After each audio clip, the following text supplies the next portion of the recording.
So I'm on this Prius, and this Prius is what the hell is that? 2007 Prius. It's been sitting out here in the sun, and I just started it up. I just filled it. It was low. I filled it about 2 years ago, maybe 3 years ago, and no visible signs on the condenser, but that doesn't mean nothing. You can have a leak from the condenser with no visible signs. Now that it's full, let's get down there. You can see it's nice, crystal clear. This is a technician's car, and he works at the shop, and he told me don't look at my cabin air filter. and I said, oh, it must look like mine. I made a video on my cabin air filter. I left it in, and it was so dirty and plugged. And so let's see, his cabin air filter, yeah, a little bit dirty. That definitely needs to be changed, and he's about as guilty as I am about neglecting my car. His report and his complaint was it's not cooling so well, and he hears his compressor making a little noise.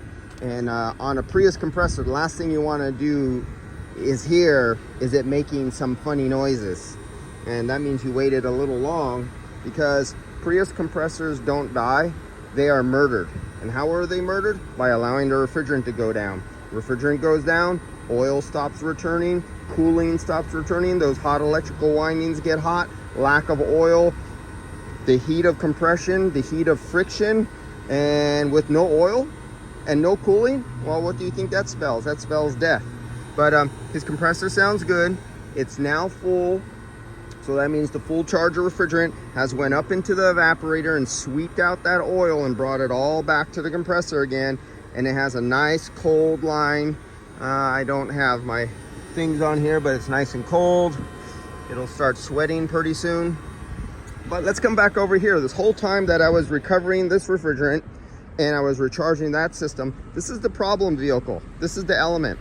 So this is the element that it had a bad fan, it has a bad relay, it had plugged filter fans, and it was low on charge. It had 300, and this is like the 6th or 8th video I've made on this thing.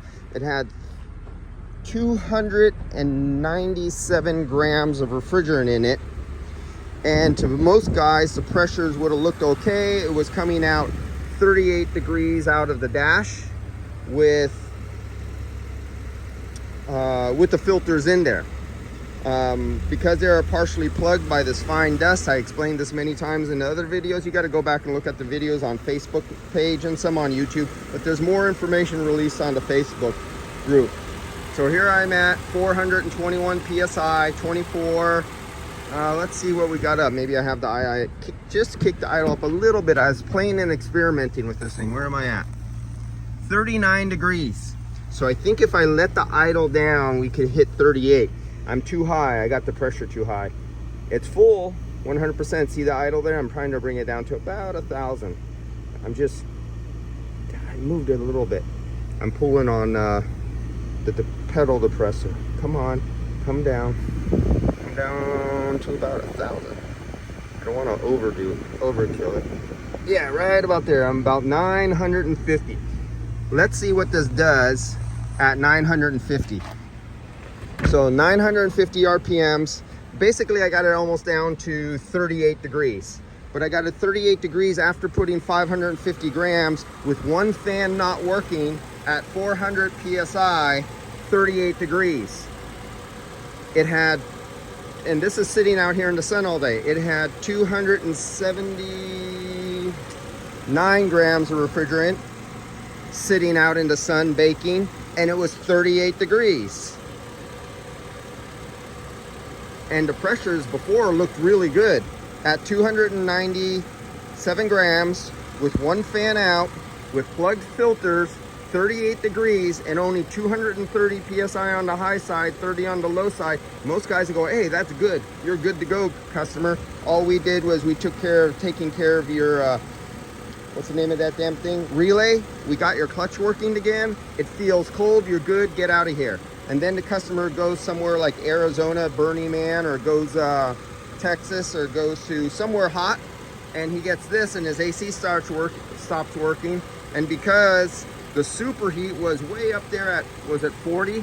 in the first video, second video. The compressor's overheating, he burns up a compressor because the technician didn't know all these other things. See you guys later. Everything leads into each other. It's all clues. You gotta be a Sherlock Holmes, and you have to get all the puzzle pieces and put them together because they can mask each other. One problem could make another problem look good, but still get 38 degrees out of the dash, no matter how good your pressures were looking. So all these guys who diagnose by pressure, they're just guessing. They're basically throwing stones and reading chicken innards and sacrificing goats and, you know, holding their hand up in the air and, you know, making a song and dance and saying they're diagnosing because they got coal out of the dash. It ran, they collected money and they scooted it out the door, and it came back and they said, oh, compressors die. Compressors die, technicians murder them. See you guys later.